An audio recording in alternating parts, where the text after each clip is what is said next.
Kuwait ఇంట్లో chicken ఆవకాయ biryani వాసనతోనే kitchen కదిలిపోయింది.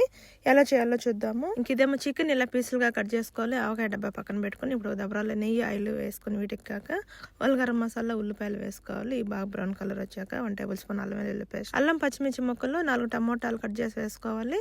ఇదేమో పసుపు గరం మసాలా ఇలా డ్రై రోస్ట్ చేసి ఇలా మెత్తని పౌడర్ చేసి వేసుకోవాలి. అలాగే సరిపడినంత కారం వేసుకొని బాగా కలుపుకున్న తర్వాత ఇప్పుడైతే పెరుగు వేసుకోవాలి. ఇవేమో 3 కోళ్ళు కట్ చేసి క్లీన్ చేసి వేసుకోవాలి. తర్వాత సరిపడినంత సాల్ట్ వేసుకొని ఇది ఆవకాయ అంటే ఊరగాయ డబ్బా మామిడికాయ అయితే వేసుకోవాలి.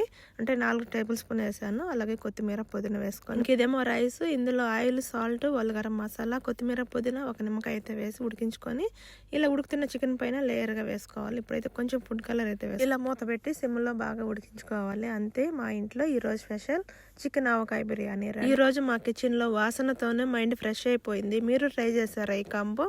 ప్లీజ్ వీడియోకి లైక్ చేసి సబ్స్క్రైబ్.